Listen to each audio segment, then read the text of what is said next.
Hi all, this is Anjali और आज मैं आपको कराऊंगी user defined functions in C plus plus. So user defined functions, user यहाँ पर कौन है? हम जो कि प्रोग्रामर है, right? So when we talk about user defined functions means as a programmer आपको फंक्शंस क्यों बनाने होते हैं और कैसे बनाने होते हैं। देखो, फंक्शंस क्या होते हैं? फंक्शंस को हम डिफाइन करते हैं as named block of statements. ठीक है, functions are defined as named block of statements which are used to perform a specific task. जब उन्हें कॉल किया जाता है तो उनको जो भी काम दिया गया है वो उस काम को कंप्लीट करते हैं, right?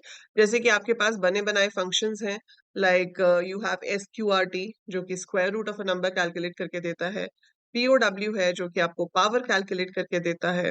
Then we have different functions for different other purposes, printing के लिए, इनपुट के लिए भी आपके पास फंक्शंस हैं जैसे कि gets, get line and all. ठीक है, तो ये जो फंक्शंस हैं जो पहले से बने हुए होते हैं, जो फंक्शंस पहले से बने हुए होते हैं उन्हें हम लाइब्रेरी फंक्शंस कहते हैं या बिल्ट इन फंक्शंस कहते हैं। और उन्हें यूज करने के लिए आपको उनकी हेडर फाइल को इंक्लूड करना पड़ता है। तो जो भी उसकी हेडर फाइल होती है उसको आप हैश इंक्लूड के थ्रू इंक्लूड कर लेते हो। जैसे आपने hash include math dot H किया, तो आप मैथ से रिलेटेड फंक्शंस जैसे कि SQRT, POW इनको यूज कर सकते हो। ठीक है, अब जो फंक्शंस आपके पास पहले से नहीं बने हुए लेकिन आप फ्रीक्वेंटली उस काम को कर रहे हो, आप वही काम बार बार कर रहे हो। जैसे सिंपल सा एग्जांपल ले लेते हैं, फैक्टोरियल ऑफ नंबर। नंबर का फैक्टोरियल निकालने के लिए कोई फंक्शन पहले से नहीं बना हुआ, बट आपको फैक्टोरियल निकालना है तो आप क्या करोगे? आप उस लूप को बार बार लिखोगे। सो that is not a good programming technique कि मैं फैक्टोरियल निकालने के लिए हर बार पूरा लूप लगाऊं और फैक्टोरियल कैलकुलेट करूं। तो वहां पर आपके पास आ जाता है फंक्शंस, जहां पर आप फैक्टोरियल के लिए एक फंक्शन डिफाइन कर सकते हो और जब भी आपको फैक्टोरियल निकालना हो आप उस फंक्शन को कॉल कर सकते हो। सो हम एज अ प्रोग्रामर खुद से फंक्शंस बना सकते हैं जिन्हें यूजर डिफाइंड फंक्शंस कहते हैं। So what is the need of making a function?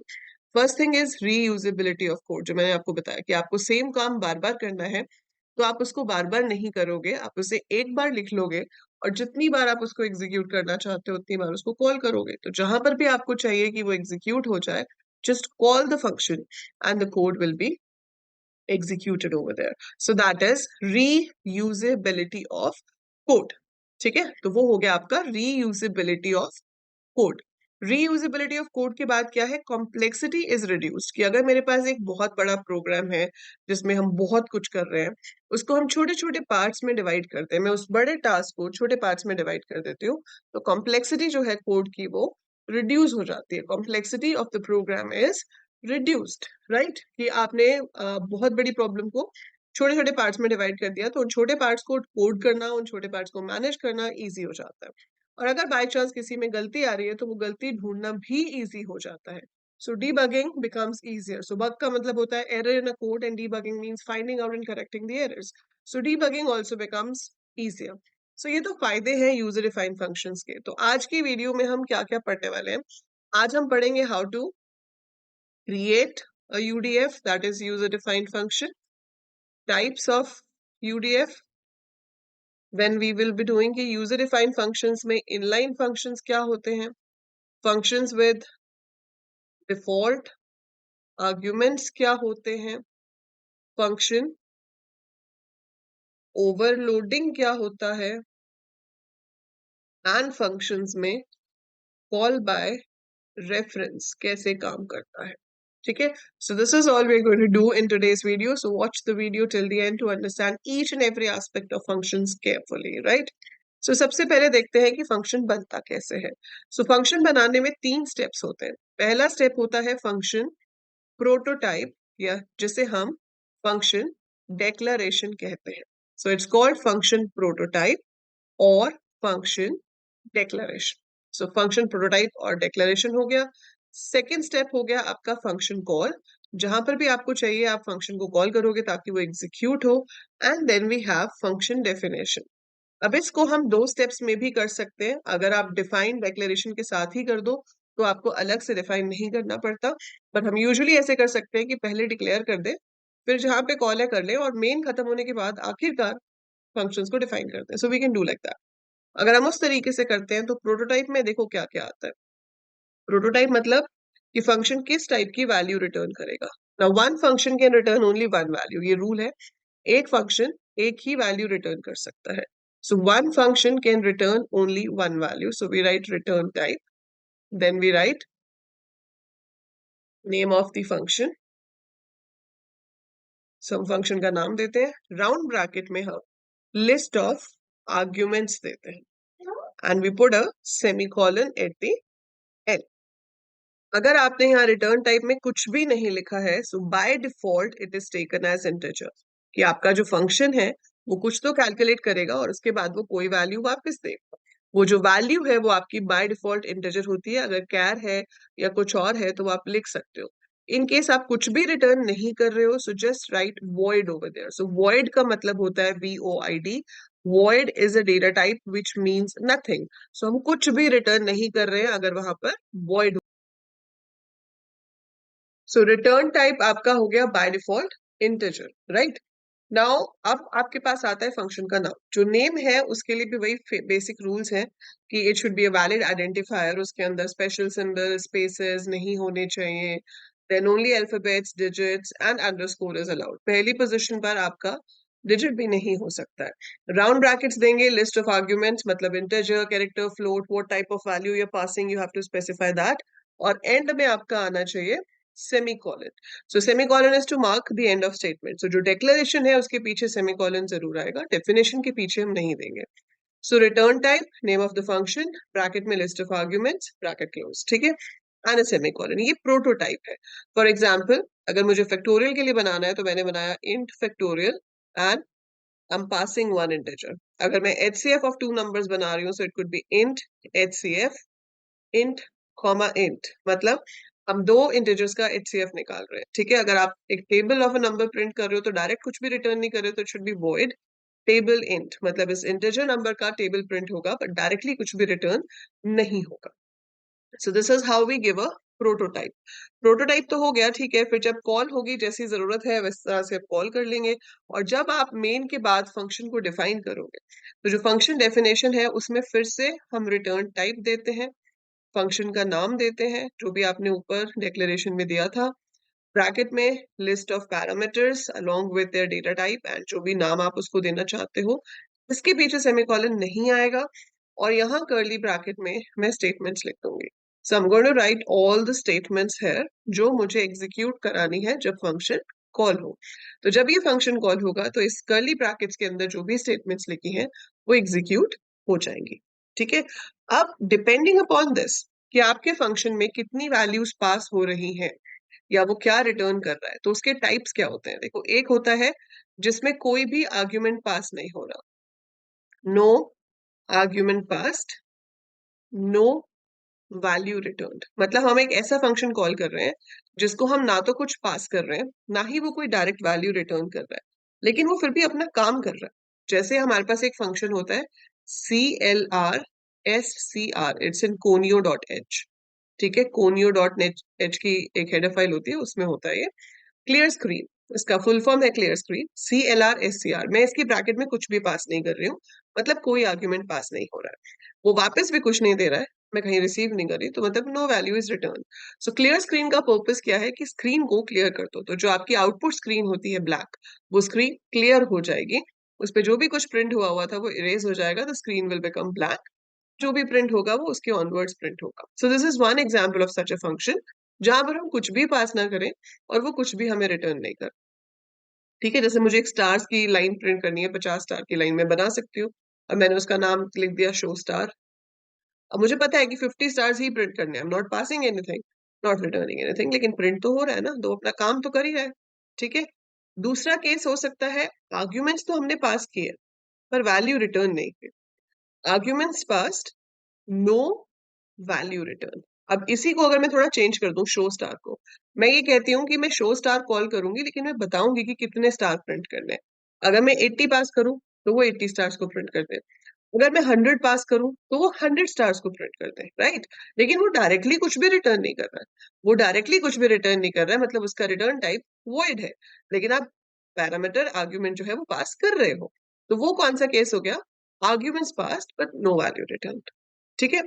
तीसरा केस क्या होता है कि नो आर्ग्यूमेंट पास्ड, हमने कुछ भी पास नहीं किया, नो आर्ग्यूमेंट पास्ड लेकिन वैल्यू रिटर्न हो रही है, ठीक है। So no argument passed but the value is returned. So हमने कोई आर्ग्यूमेंट पास नहीं किया लेकिन वैल्यू रिटर्न हुई, तो वो जो केस होगा वो कौन सा हो जाएगा? So no argument pass value return का केस हो सकता है आपका गेट कैर।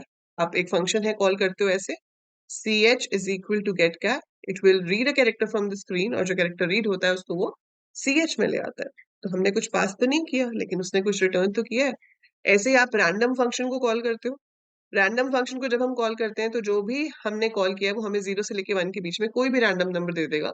हमने कुछ पास नहीं किया लेकिन वो तो हमें वापस वैल्यू दे रहा है। So when you are not passing anything in the round brackets, आपकी ये राउंड ब्रैकेट्स खाली है लेकिन आपके पास वैल्यू वापस आ रही है, तो वो तीसरा केस हो जाता है। सबसे ज्यादा कॉमन केस होता है फोर्थ केस, जिसमें आर्ग्यूमेंट पास भी होता है, आर्ग्यूमेंट पास्ड वैल्यू रिटर्न। हम पास भी कर रहे हैं और वैल्यू भी रिटर्न हो रही है। सो आर्ग्यूमेंट पास्ट वैल्यू रिटर्न, इसके आपको बहुत एग्जांपल मिल जाएंगे। स्क्वायर रूट, आप नंबर भेजो बदले में इसका स्क्वायर रूट आएगा। आप पावर फैक्टोरियल जो आप खुद से बनाओगे, जो भी मेजरली जो फंक्शंस होते हैं वो ज्यादातर ऐसे होते हैं कि हम वैल्यू देते हैं और वो हमें कुछ कैलकुलेट करके वापस देते हैं। So those are the types which says argument passed and value return. ठीक है, सो ये किसी भी टाइप में आपका फंक्शन जो है वो लाई कर सकता है। तो मैं आपको एक पूरा कोड बना के दिखाती हूँ, लेट्स से एचसीएफ वाला। तो अगर मुझे एचसीएफ वाला कोड चाहिए तो मैंने ऊपर क्या लिखा, hash include iostream using name space. ठीक है, और उसके बाद आपने अपना डिक्लेयर कर दिया इंट रिटर्न टाइप एचसीएफ। अगर मैं इसके सामने इंट नहीं भी लिखती तो भी कोई फर्क नहीं पड़ता क्योंकि रिटर्न टाइप इंटीजर ही होता है। फिर मैंने यहाँ पर अपना बनाया मेन, क्योंकि ऊपर मैंने सिर्फ डेक्लेरेशन दी है, दिस इज द प्रोटोटाइप। उसके बाद आपने यहाँ पर ए बी आर ले लिया, यूजर से दो नंबर पूछ लिए, एंटर टू नंबर्स, नंबर्स आपके इनपुट होके आ गए ए में और बी में। आर में आपने कॉल कर लिया H C F of A comma B, और फिर आपने प्रिंट कर दिया H C F is R, like this, return 1। So that's how your main works. ठीक है, so we enter the two numbers, we call a function, a और b पास होंगे, calculate होगा, r आ जाएगा, HCF हमने उसका प्रिंट करा दिया। फाइन, अब हम यहाँ पर आ गए, यहाँ पर आकर हमने प्रिंट कर दिया इंट, प्रिंट नहीं किया मतलब अब काम किया यहाँ पर। अब ये जो यहाँ से पास हो रहा है इसको हम कहते हैं actual arguments. What do we call it? Actual arguments. और ये जो है this is called formal arguments. So ऊपर वाला क्या है? Actual arguments. नीचे वाला क्या है? Formal arguments. ठीक है, ये इनके नाम है, ये आपको पता होने चाहिए। पूछ सकते हैं what is the difference between actual argument and formal argument.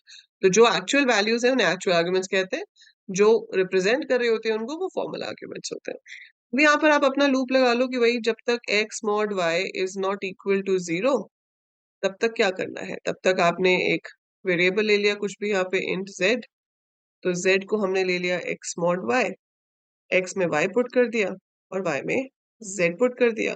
चलता रहेगा, जो डिवाइजर था वो डिविडेंड बन गया, जो रिमाइंडर था वो डिवाइजर बन गया। जब लूप से बाहर आएंगे तो y जो डिवाइजर है वो आपका HCF है, उसको आपने रिटर्न करा दिया। So that's the basic logic of HCF। ठीक है, तो लॉजिक वही रहेगा, आंसर भी वही रहेगा, सिर्फ कोड लिखने का तरीका बदल गया है। ठीक है, अब आपको मैम ये तो सीधा हो ही रहा था मेन में लिख के, तो इसका क्या फायदा? अब इसका फायदा ये है, देखो एक तो आपका प्रोग्राम वेल स्ट्रक्चर्ड हो गया, आपका HCF का काम इधर हो रहा है, बाकी का काम इधर हो रहा है। दूसरा यहाँ पर क्या होता है कि अगर मैं आपको कहूँ अब कि HCF ऑफ 3 नंबर्स निकालो या HCF ऑफ 4 नंबर्स निकालो, तो आपको कितनी बार लूप लगाना पड़ता? अब अगर मुझे HCF ऑफ 3 नंबर्स निकालना है, सो इट्स वेरी सिंपल। मैं यहाँ पर क्या कर सकती हूँ, R1 is equal to HCF of A comma B। तो पहले A और B का HCF जो है वो R1 में आ जाएगा। फिर मैं R2 में निकाल सकती हूँ HCF of R1 comma C, कि जो पहले वाले दो नंबर्स का HCF आया है उसको तीसरे नंबर के साथ फिर से HCF निकाल लो, तो जो फाइनल आंसर होगा वो आपका रिजल्ट हो जाएगा। अगर 4 के लिए होता तो मैं पहले कर सकती थी R1 is equal to HCF of A and B, R2 is equal to HCF of C and D, और उसके बाद जो R1 R2 में आया उसका HCF मेरा फाइनल HCF हो जाता। I could have done that way also. So ये हो गया रीयूजेबिलिटी ऑफ कोड, कि आप सेम फंक्शन को जितनी मर्जी बार चाहो उतनी बार कॉल कर सकते हो। आपकी कोई नेस्टिंग ऑफ लूप्स यहाँ नहीं हो रही है, आपका कोई बार बार सेम लूप आप नहीं लिख रहे हो, तो आपका कोड जो है वो बच रहा है, कॉम्प्लेक्सिटी जो है कम हो रही है।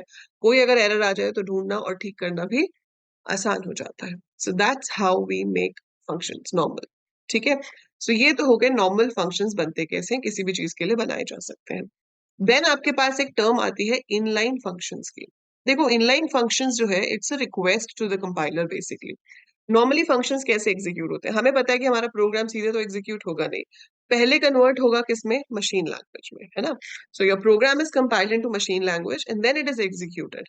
सो जब कन्वर्ट हो रहा होता है आपका कोड, तो एक फंक्शन कॉल जो है वो रिप्लेस होती है जंप स्टेटमेंट से।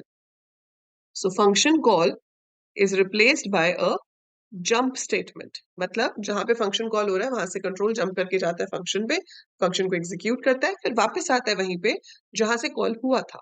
ठीक है, जिसे branch and save return address कहते हैं, या पढ़ोगे जब कंप्यूटर आर्किटेक्चर सब्जेक्ट पढ़ोगे तो। बट अभी के लिए it is replaced by a jump statement. So jump is a time consuming thing. Process has to stop in between. जो current program execute हो रहा है उसको रोकते हैं बीच में, जाते हैं दूसरे function पे, उसको execute करते हैं, फिर वापस आते हैं। So it's a time consuming, चाहे कितने भी seconds लगते हो। पर जब बहुत छोटे functions होते हैं, बड़े functions के लिए तो कोई problem नहीं, फायदा ही है। पर जब बहुत छोटे functions होते हैं तो ये problem हो जाती है कि time ज्यादा consume हो रहा है। अब वो बार बार जंप कर रहा है 2 लाइन के लिए, वहां जंप करता है वापस आता है, इतना तो मेमोरी नहीं बची जितना हमारा टाइम ज्यादा लग गया। तो वहां पे काम आते हैं इनलाइन फंक्शंस। तो जो आपके सिंपल फंक्शंस हैं, आप उन फंक्शंस के आगे इनलाइन कीवर्ड लिख सकते हो। आप लिख सकते हो इनलाइन वॉइड प्रोसेस, और उसके अंदर जो भी आपकी स्टेटमेंट्स हैं वो आप यहाँ पर लिख दो। अब इनलाइन कीवर्ड लिखने से क्या होगा कि जिस जगह पर आप उस फंक्शन को कॉल करोगे, ठीक है, जैसे मान लो मेन में आपने उस फंक्शन को कहीं से भी कॉल किया, आपने यहाँ से प्रोसेस को कॉल किया, तो इसकी जगह पर जंप स्टेटमेंट नहीं आएगी। वो क्या करेगा, code of the function, code of the function is pasted at the place of function call. So जिस जगह पर आपका फंक्शन कॉल हो रहा है उस जगह पर फंक्शन का कोड ही पेस्ट हो जाएगा। फंक्शन का कोड ही पेस्ट हो गया। जैसे कि मान लो मैं अगर आपको बोलूं, आप एक नॉवल पढ़ रहे हो और मैं बोलूं रेफर टू पेज नंबर 78, आप जो पढ़ रहे हो पैराग्राफ वो पढ़ते पढ़ते आपको फिर पेज नंबर 78 पे जाना पड़ रहा है, फिर आप वापस आए, थोड़ा सा आपने पढ़ा, उसमें मैंने फिर लिख दिया रेफर टू पेज नंबर 78, फिर उधर जाना पड़ रहा है। तो आपको बार बार जंप करना पड़ रहा है, आपको उस पेज पे जाना पड़ता है, वापस आते हो, जाते हो, आते हो। उसकी जगह पे क्या हुआ, वो जो पेज नंबर 78 पे जो 2-4 लाइंस है वो मैंने वहीं पे लाकर पेस्ट कर दी बार बार। सो उससे क्या होगा, मेमोरी थोड़ी ज्यादा लगेगी क्योंकि वो पेस्ट हो गया, पर टाइम तो सेव हो जाएगा। आपका टाइम नहीं लगेगा जंपिंग में, वहीं पे आपका काम हो जाएगा। तो जब छोटा कंटेक्स्ट हो तो it's better to paste it. जब बड़ा हो तो ठीक है, जंप करना ही सही है, पर जब छोटा कंटेक्स्ट हो तो वो पेस्ट हो सकता है। So code of the function is pasted at the place of function call, अगर हमने ये इनलाइन कीवर्ड दिया है। और ये जरूरी नहीं है कि आपने फंक्शन के साथ इनलाइन कीवर्ड दे दिया तो वो इनलाइन बन ही जाएगा। Inline keyword is a request to the compiler. आप कंपाइलर को रिक्वेस्ट कर रहे हो कि हो सके तो इसे इनलाइन बना दीजिए। और अब वो किसको इनलाइन बनाएगा, जिस फंक्शन में लूप्स ना हो, जिसमें कॉम्प्लेक्स स्टेटमेंट्स ना हो, जैसे कि नेस्टेड इफ एल्स वगैरह ना हो। तो जो सिंपल फंक्शंस हैं, the smaller and the simple functions, they are converted to inline functions. Other functions are not converted to inline functions. Only simple small functions are converted to inline, otherwise आपको एक warning आ जाती है कि this particular function can not be converted to inline function. तो compiler आपको inform कर देता है कि आपने इनलाइन लिखा था लेकिन मैं उसको इनलाइन नहीं बना रहा, और अगर वो बनाता है तो फिर वार्निंग नहीं देता है। ठीक है, so that is inline function. बस ये थ्योरेटिकल कंसेप्ट है, ये आपको पता होना चाहिए। आपके आउटपुट में इससे कोई फर्क नहीं पड़ेगा, चाहे आप इनलाइन बनाओ या नहीं बनाओ, you will get your output the same way. Then आपके पास आ जाता है फंक्शन ओवरलोडिंग। फंक्शन ओवरलोडिंग का मतलब क्या है, it is a way of polymorphism. So function overloading is a technique of polymorphism, that is a single thing behaves in different forms. So ये क्या करता है, it supports polymorphism. इसका मतलब क्या होता है कि एक नाम के एक से ज्यादा फंक्शंस हम बना सकते हैं। So we can have more than one function with same name. जी हाँ, सो एक नाम के एक से ज्यादा फंक्शंस बन सकते हैं, लेकिन उनका नंबर और टाइप ऑफ आर्ग्यूमेंट डिफरेंट होना चाहिए। जैसे कि मैंने बनाया वॉइड एरिया फ्लोट आर, और यहाँ पर क्या किया, फ्लोट ए डिक्लेयर कर लिया।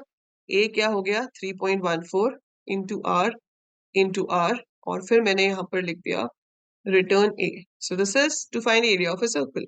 मैंने सेम प्रोग्राम के अंदर एक और एरिया बनाया और उसके अंदर ले लिया int l, int b, और फिर यहां पर लिया int a is equal to length into breadth, and then I write return a.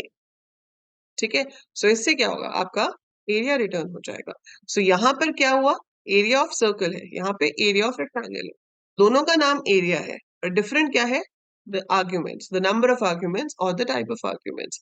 तो अब इन दोनों में से कौन सा फंक्शन कॉल होगा वो डिपेंड करता है कि जहां पर आप इसको कॉल कर रहे हो वहां पर आप कितनी वैल्यूज भेज रहे हो. So if I am passing one, ये इस वाले को कॉल करेगा, और अगर मैं दो वैल्यूज भेज रही हुई इंटीजर टाइप की, तो ऑब्वियसली वो इस वाले को कॉल करेगा.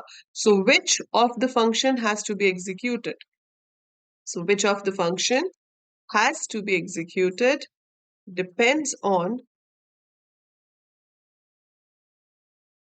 the number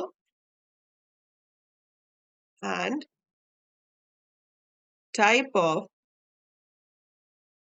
values passed. ठीक है, so that is called function overloading. So इस चीज को हम फंक्शन ओवरलोडिंग कहते हैं कि एक से ज्यादा फंक्शंस हम बना सकते हैं सेम नाम के, लेकिन नंबर ऑफ आर्ग्यूमेंट्स और टाइप ऑफ आर्ग्यूमेंट्स डिफरेंट होना चाहिए ताकि वो उनको डिफरेंशिएट कर सके. ठीक है, सो दिस इज स्टैटिक और स्टैटिक पॉलीमॉर्फिज्म, जो कि आपके कंपाइल टाइम पे आपको पॉलीमॉर्फिज्म प्रोवाइड कर रही है. इसके बाद आ जाते हैं functions with default arguments.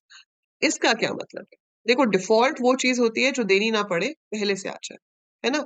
So normally जब हम एक फंक्शन बनाते हैं और उसमें हम जितनी भी वैल्यूज लेते हैं, those are compulsory to be passed. जैसे कि अगर मैंने एक फंक्शन बनाया, मान लो इंट ग्रेटेस्ट, मैंने यहाँ पर बनाया इंट ग्रेटेस्ट, और इस ग्रेटेस्ट फंक्शन में मैंने तीन वैल्यूज रिसीव की, इंट ए, इंट बी, इंट सी. मैं यहीं पे डिफाइन कर रही हूँ. मैंने चेक कर लिया कि भाई ए अगर बी से बड़ा है एंड ए सी से बड़ा है तो A is greatest, I should return A. Else if B अगर ए से बड़ा है एंड बी अगर सी से बड़ा है, so I should return B. Else I should return C. So this is normal function, ये नॉर्मल फंक्शन है. अब जब आप इसको मेन में से कॉल करोगे, सो इट इज कंपल्सरी कि मैं तीन वैल्यूज भेजूं. अगर मैंने इसको कॉल करते टाइम दो वैल्यूज भेजी, एरर आ जाएगा. चार भेजी तो भी एरर आ जाएगा. सो आपने तीन पैरामीटर्स डिफाइन किए हैं तो तीन ही पास करने भी पड़ेंगे. So if you are taking three parameters, we have to pass three parameters. तीन पैरामीटर्स हमें भेजने पड़ेंगे, there is no other option, right. तो यहाँ पर क्या किया जाना चाहिए, यहाँ पर हम ये कर सकते हैं कि भाई ये ग्रेटेस्ट ऑफ टू के लिए भी चल जाए और थ्री के लिए भी चल जाए. तो मैंने क्या किया, int c is equal to 0 लिख दिया. अब अगर मैं यहाँ पर दो वैल्यूज पास करती हूँ तो भी एरर नहीं आएगा, ये काम करेगा. आपने यहाँ पर ये दो वैल्यूज भेजी तो ए में चला जाएगा 10, बी में चला जाएगा 12, और सी अपने आप से ही 0 हो जाएगा, बाय डिफॉल्ट 0 हो जाएगा. तो जरूरी नहीं कि ये 0 ही हो, आप जो डिफॉल्ट वैल्यू चाहो दे सकते हो, व्हाटएवर यू वांट. तीन वैल्यूज अगर आप भेजोगे तो वो तीन के लिए काम करेगा, तो डिफॉल्ट वैल्यू जो है वो ओवरराइट हो जाएगी, उसकी जगह पर मैंने जो वैल्यू भेजी है वो उसको ले लेगा. So it is going to take say 15 over. ठीक है, सो यहाँ और इसमें 10 आ जाएगा. So if you pass a value it takes it, if you don't pass it takes the default value. That's the purpose of default argument, simple. But इसमें एक restriction है कि आप डिफॉल्ट वैल्यू सिर्फ राइट साइड से ही दे सकते हो. जैसे मैं ये नहीं कर सकती कि मैं बी को डिफॉल्ट दे दूं और सी को ना दूं. तो अगर मैं बी को दे रही हूँ तो मुझे सी को भी देनी पड़ेगी. तो जहां आपने एक को डिफॉल्ट दे दिया, उसके पीछे जितने भी हैं वो डिफॉल्ट ही होंगे फिर. ठीक है, हम बीच में से स्किप नहीं कर सकते. सो जहां एक डिफॉल्ट हो गई उसके पीछे के सारे डिफॉल्ट ही होंगे. There is no other option of having default argument. So we can always skip only from the right hand side. Left side के वेरिएबल्स को आप स्किप नहीं कर सकते हो. तो ये भी आपका सेम ही फंक्शन है पर अलग अलग तरीके से कॉल हो सकता है. So kind of polymorphism it supports, but यहाँ function एक ही है, ठीक है, and it works in different ways. So ये हो गए default arguments. Now one more thing about functions which you should know over here is call by value and call by reference. देखो by default जब functions बनते हैं तो वो call by value ही होते हैं. कॉल बाय वैल्यू का मतलब क्या होता है कि जो आपके एक्चुअल आर्ग्यूमेंट्स हैं वो आपके फॉर्मल आर्ग्यूमेंट्स में कॉपी होंगे और दैट्स इट। उसके बाद उनका उसके साथ रिलेशन खत्म। अब आप जो मर्जी करो अपने फॉर्मल आर्ग्यूमेंट्स के साथ, उसका एक्चुअल आर्ग्यूमेंट्स पे कोई इफेक्ट नहीं पड़ेगा। मैं आपको एक एग्जाम्पल के साथ समझाती हूँ। जैसे मान लो मैंने एक फंक्शन बनाया स्वैप टू वेरिएबल्स, ठीक है। अब हम क्या करते हैं, हमने यहाँ पर डिक्लेयर किया इंट ए जिसमें मैंने 25 पुट कर दिया, बी जिसमें मैंने 32 पुट कर दिया। तो यहाँ पे क्या हो रहा है, ए को मेमोरी एलोकेट हो रही है जिसमें 25 स्टोर हो रहा है, बी को मेमोरी एलोकेट हो रही है जिसमें 32 स्टोर हो रहा है। आपने यहाँ पर प्रिंट करवा दी ए और बी की वैल्यू, ठीक है, ए और बी प्रिंट हो गए। फिर आपने कॉल किया स्वैप, स्वैप में पास किया ए और बी को, और फिर से आपने प्रिंट करा दी ए और बी की वैल्यू। पहले ए और बी प्रिंट हुए 25 32। आप एक्सपेक्ट कर रहे हो कि इसके बाद प्रिंट हो जाएगा 32 25, बट ऐसा होगा नहीं। ये अभी भी 25 32 प्रिंट करेगा। ऐसा क्यों करेगा? क्योंकि जब ये कॉल होती है स्वैप ए कॉमा बी, तो ये जो एक्चुअल आर्ग्यूमेंट है ए, ये एक्स में आ जाता है। तो एक्स में वो वैल्यू कॉपी हो जाती है जो ए में है, वाई में वो वैल्यू कॉपी हो जाती है जो बी में है। सो आपका एक्स इधर आ गया, वाई इधर आ गया। सो 25 32 इनको अपनी फ्रेश मेमोरी एलोकेट हुई है। they've got their fresh memory allocated. So fresh memory allocate होने से क्या होता है, z is equal to x, इसमें 25 आ गया, x is equal to y, 32 इधर गया, फिर आपका ये चेंज हो गया, इधर 32 आ गया, इधर 25 आ गया।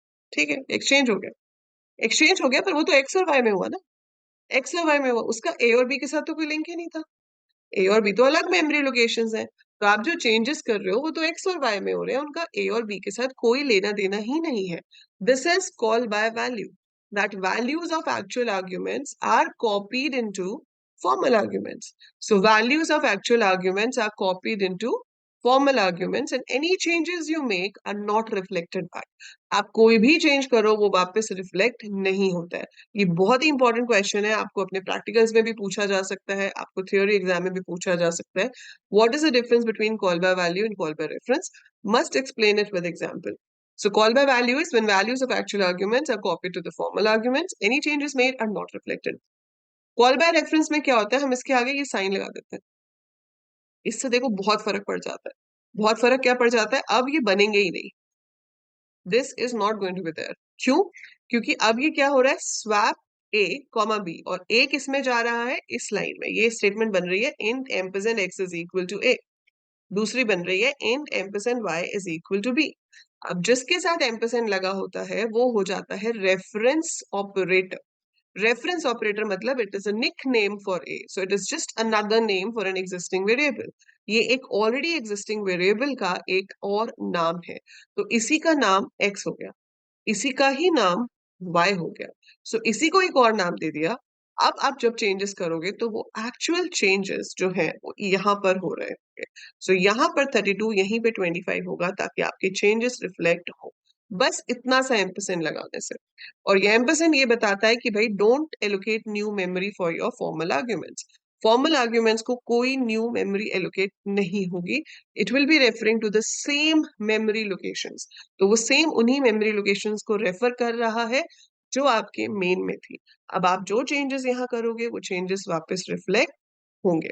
सो changes are reflected back in case of call by reference, and वो किससे होता है, एम्परसेंड साइन से, जिसे द रेफरेंस ऑपरेटर कहते हैं। It refers to the same memory location table. तो हमारे पास कंपाइलर के पास एक मेमोरी मैपिंग टेबल होता है जिसमें वो पूरा स्टोर करके रखता है बकायदा कि ये वेरिएबल है, इसका ये एड्रेस है, ये वेरिएबल है, इसका ये एड्रेस है, ताकि वो उसको अच्छे से रेफर कर सके। सो वैसे ही जब वो एक्स और वाई को लेगा तो वो उसकी अलग से मेमोरी क्रिएट नहीं करेगा, बट उसकी एंट्री सेम उसी एड्रेस के लिए कर देगा जो राइट हैंड साइड वाले वेरिएबल का एड्रेस होगा। जैसे एक्स की एंट्री हो जाएगी ए के लिए, वाई की एंट्री हो जाएगी बी के लिए। सो दैट इज अबाउट फंक्शंस। तो ये तो है यूजर डिफाइंड फंक्शंस। अब जब हम सी प्लस प्लस में कोड कर रहे होते हैं तो फंक्शंस क्लासेस के अंदर भी बन सकते हैं, क्लासेस के बाहर भी बन सकते हैं। तो अभी तो आज हमने देखा कि क्लासेस के बाहर फंक्शंस क्या होते हैं। नाउ जैसे यूजर डिफाइंड फंक्शंस है वैसे ही यूजर डिफाइंड डेटा टाइप्स होते हैं। मतलब हम खुद से अपना फुल फ्लेश्ड डेटा टाइप भी बना सकते हैं। We can create a proper data type of our own, जो कि हम शुरू करेंगे नेक्स्ट क्लास में, जब हम बनाएंगे क्लास कैसे बनाते हैं। तो ये वाली क्लास नहीं जो हम पढ़ रहे हैं, बट सी प्लस प्लस में ऑब्जेक्ट्स बनाने के लिए क्लास कैसे बनाते हैं। So how do we create a class, that is what we are going to learn in the next video. और तब वहां पर आप देखोगे कि क्लास के अंदर फंक्शंस कैसे बनते हैं। ठीक है। और जो इनलाइन फंक्शंस हमने किए थे उसमें एक चीज ये थी कि इनलाइन फंक्शंस इनलाइन कीवर्ड से बनते हैं। दूसरा, आप क्लास के अंदर जिन फंक्शंस को डिफाइन करते हो वो बाय डिफॉल्ट ही इनलाइन ट्रीट किए जाते हैं। So functions defined inside a class are by default treated as inline. I hope ये वीडियो आपको बहुत यूजफुल लगेगी, समझ आए हैं कंसेप्ट्स। तो do give me a thumbs up and app download कर लीजिए, अपने फ्रेंड्स को भी बोलिए डाउनलोड करने के लिए, because there is not only C plus plus, बहुत कुछ है, सारी लैंग्वेजेस हैं। एंड चैनल को सब्सक्राइब कर लीजिए। So spread it, spread the name AEC AL coders, है ना। सो AL कोडर्स रोक रोक rock. So all the best everyone. Take care. I'll see you in the next video.